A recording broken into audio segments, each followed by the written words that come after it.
وسلم۔ اعوذ باللہ من الشیطان الرجیم، بسم اللہ الرحمن الرحیم۔ وما آتاکم الرسول فخذوہ وما نہاکم عنہ فانتہوا واتقوا اللہ ان اللہ شدید العقاب۔ صدق اللہ مولانا العظیم وصدق رسول النبی الکریم، ونحن علی ذلک من الشاہدین والشاکرین والحمد للہ رب العالمین۔ اللہ تعالیٰ کا لاکھ لاکھ انگنت بے شمار شکر ہے، اس رب کائنات، اس خالق کائنات نے ہم پر احسان فرمایا، ہمیں اپنے پیارے محبوب کا امتی بنایا، ان گنت اور بے شمار نعمتوں سے نوازا۔ جہاں اسلام کی دولت، اسلام کی نعمت اللہ میں نصیب فرمائی، پھر اس کو اسلام کو سیکھنے کا یہ موقع بھی اس نے نصیب فرمایا۔ حضرات گرامی، جیسا کہ آپ کو علم ہے کہ اللہ تعالیٰ کی دی توفیق سے سلسلہ درس فقہ جاری اور ساری ہے۔ اس میں اس سے پہلے آپ نے جو سماعت کیا ہے وہ وضو کے بارے میں ہمارا چیپٹر چل رہا ہے، اور اس سے ہم نے وضو کی، یہ ہماری تیسری نشست ہے وضو کو سیکھنے کی۔ کچھ باتیں وضو کے بارے میں اس سے پہلے والے دروس میں نے عرض کر دی تھی۔ بات ہو رہی تھی کہ کن کن باتوں سے وضو ٹوٹ جاتا ہے اور کون کون سی باتیں ہیں جن سے وضو نہیں ٹوٹتا۔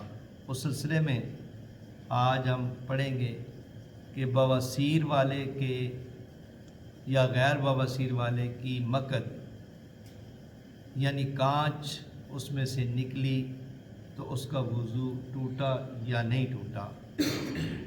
اگر کانچ خود بخود نکل کر اندر چلی گئی تو وضو نہیں ٹوٹا جب تک نجاست ظاہر نہ ہو، اور ہاتھ یا کپڑے سے اندر کریں تو وضو ٹوٹ گیا۔ آپ کو شاید اس کانچ کا نہیں پتہ چلا کہ وہ جب بندہ بڑا پیشاب کرتا ہے یا جو بواسیر والا مریض ہوتا ہے، اس کی آنت کا کچھ حصہ باہر نکل آتا ہے، اس تکلیف کی وجہ سے یا اس بیماری کی وجہ سے آنت کا کچھ حصہ باہر نکلتا ہے، اسے اردو میں کانچ کہتے ہیں۔ اب دیکھنا ہے کہ کانچ باہر نکلی، بندہ باوضو تھا، باہر نکلی تو اگر خود بخود اندر چلی گئی تو وضو قائم ہے۔ ہاں اگر اس کے ساتھ نجاست تھی اور نجاست نکلی تو اب وضو ٹوٹ گیا، اگر نجاست نہیں نکلی تو وضو قائم ہے۔ اور اگر اس کانچ کو ہاتھ کے ساتھ اندر کر دیا تو اب اس کا وضو ٹوٹ گیا۔ اگر کسی نے زخم پر پٹی باندھی اور خون وغیرہ کی جو تراوٹ ہوتی ہے، اس کی تری، وہ آپ نے پٹی پر محسوس کی اس نے، اب وضو کے بارے میں کیا حکم ہوگا؟ وضو بعد ظاہر ہونے خون وغیرہ کے ٹوٹ جائے گا۔ وضو کے بعد اگر بندہ باوضو ہے تو اب اس کے بعد وہ سامنے آگے ٹوٹ جائے گا، کیونکہ یہ تراوٹ بجائے بہنے کے ہے۔ اگر یہ پٹی نہ ہوتی تو خون نکل کر بہہ جاتا۔ ایک شخص بیٹھا ہوا سو رہا ہے، اس طرح کہ جھک جھک کر زمین کے قریب ہو جاتا ہے، ایسے کرتا رہتا ہے باوضو۔ اکثر جمعے والے دن نمازیوں کے ساتھ یہ معاملہ پیش آتا رہتا ہے۔ اب دیکھنا پڑے گا کہ کیا ان کا وضو برقرار ہے یا نہیں۔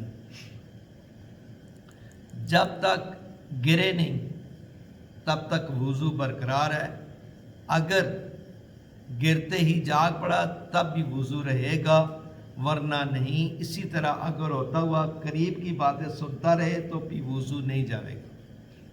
ساتھ ساتھ باتیں سن رہا ہے، سو بھی رہا ہے، تو اس طرح جھٹکے لے رہا ہے، اب اس کا وضو برقرار ہوگا. اصل میں وضو کے ٹوٹنے کی جو وجہ ہوگی وہ سرین کا زمین سے جدا ہو جانے کے بعد، سرین زمین سے جدا ہو جائے، پھر وہ اتنا جھکا رہے کہ تھوڑی سی دیر گزر جائے تو اب اس کا وضو ٹوٹ جائے گا. لیکن جدا نہیں ہوئی، سرین زمین پر جمی ہوئی ہے، اس کے باوجود بندہ اس طرح جھٹکے لے رہا ہے تو اب اس کا وضو قائم ہے. اگر سرین جدا ہو گئی اور پھر کچھ تھوڑا سا ٹائم گزر بھی گیا تو اب اس کا وضو جاتا رہا، کیونکہ سرین کے جدا ہونے سے احتمال ہے کہ ہری خارج ہو جائے.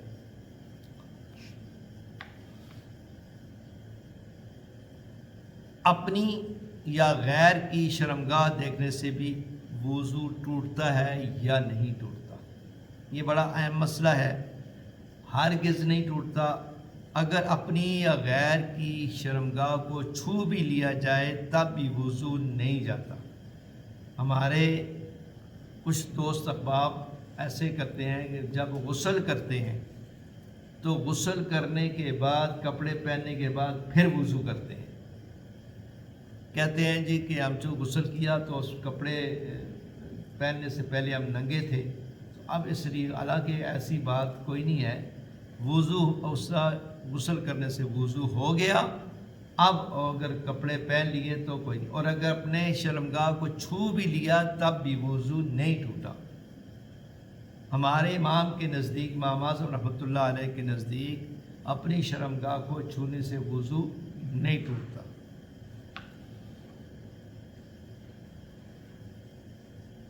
عورت کے مساس یعنی عورت کو چھونے سے وضو ٹوٹ جاتا ہے یا نہیں؟ اب عورت کو چھونے سے وضو ٹوٹ نہیں جاتا جب تک کہ مزی نہ نکلے. مزی وہ چیز ہوتی ہے کہ جب بندے کو، مرد کو شہوت ہوتی ہے، شہوت ہونے کے ساتھ اس کے جسم سے لیسدار مادہ نکلتا ہے، اور وہ منی نہیں کہلاتا، وہ مزی کہلاتا ہے. مزی نکلنے سے وضو ٹوٹ جاتا ہے، لیکن اس پر غسل فرض نہیں ہوتا، صرف وضو ٹوٹتا ہے. اور اس طرح اگر وہ، لیکن اس کے لیے اگر مستحب عمل یہ ہے کہ اگر اس نے عورت کو چھوا شہوت کے ساتھ، مزی نہیں بھی نکلی تو مستحب یہ ہے کہ وضو کر لے. لیکن اگر مزی نکلی ہے تو پھر اس کو چاہیے کہ وہ وضو کر لے، اس کا وضو چلا جائے گا.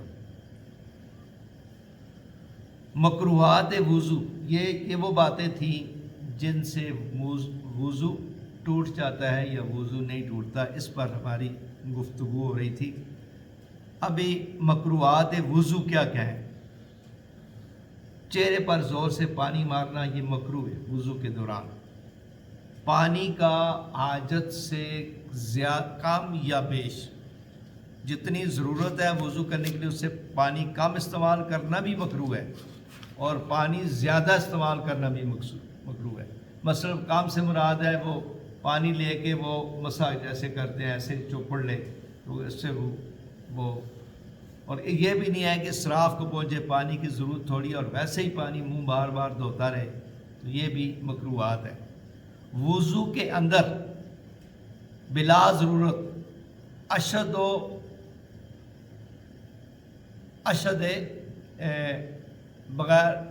بغیر ضرورت کے دنیا کی باتیں کرنا. اشد ضرورت ہو تو پھر کر سکتا ہے، لیکن ضرورت نہیں ہے تو ویسے ہی بس باتیں کرنا، یہ بھی مکروہات وضو میں ہے. اور 3 بار مسح کرنا یہ بھی مکروہات وضو میں ہے.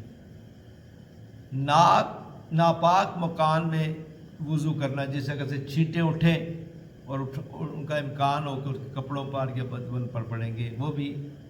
عورت کے بچے ہوئے پانی سے وضو کرنا یہ بھی مکروہات وضو ہے. عورت کے غسل کا پانی بچا ہو یا وضو کا پانی بچا ہو اس سے. میں نے اس پر بہت غور کیا کہ یہ عورت کے وضو کرنے، جب کہ پاک عورت ہے، سمجھدار ہے، لیکن پھر بھی عورت کا مقام مرد کے مقام سے کم ہے، ایک بات. اور جتنا مرد کو دین سیکھنے کا موقع ملتا ہے اتنا عورت کو نہیں ملتا. ہو سکتا ہے عورت کو اس مسئلے کا پتہ نہ ہو کہ میں نے وضو کرتے ہوئے کوئی بد احتیاطی کی اور وہ چھینٹیں میری جسم سے جدا ہو کر وضو والے پانی میں گر گئی ہوں، تو وضو کا بچا ہوا پانی مرد کو چاہیے کہ وہ نہ استعمال کرے. اگر کر لیا وضو ہو جائے گا لیکن وضو مکروہ ہوگا. اور مسجد کے اندر وضو کرنا یہ بھی مکروہ ہے. مسجد کسے کہتے ہیں؟ مسجد وہ ہے جہاں پر سجدہ کیا جاتا ہے. اب وضو والی جگہ ہماری علیحدہ ہوتی ہے، وہ حکم مسجد میں ہے، اصل مسجد نہیں ہے. تو اس لیے مسجد میں وضو کرنے سے مراد یہ ہوگی. اور اسی پانی میں ناک سنکنا یا اس میں تھوکنا یہ بھی ہے جس سے وضو کر رہا ہے. اگرچہ پانی جاری ہو پھر بھی تو یہ مکروہ کا عمل ہے. وضو میں پیر دھونے کے وقت پاؤں کو قبلہ کی رخ سے نہ پھیرنا. اگر ایسی جگہ پر آپ وضو کر رہے ہیں جس جگہ پر آپ کا رخ کعبے کی طرف ہے تو پاؤں کو اس طرح کعبے کی طرف کرنا یہ مکروہ عمل ہے. بائیں ہاتھ سے منہ میں کلی کے لیے پانی لینا، اسی طرح ناک میں بھی بائیں ہاتھ سے، دائیں ہاتھ سے پانی لیں اور اسی سے دائیں ہاتھ سے ہی پانی ناک میں ڈالیں اور بائیں ہاتھ سے ناک کو صاف کریں انگلی ڈال. دانے ہاتھ سے ناک صاف کرنا بغیر عذر کے یہ بھی مکروہ عمل ہے. بائیں ہاتھ سے کسی برتن کو اپنے وضو کے لیے مختص کر لینا، یعنی یہ میرے ہی ہے، اس کے ساتھ کوئی وضو نہ کرے، یہ بھی مکروہ عمل ہے. دعا اللہ تعالیٰ اپنے پیارے محبوب علیہ الصلوۃ والسلام کے صدقے میں ہمیں عمل کی توفیق نصیب فرمائے.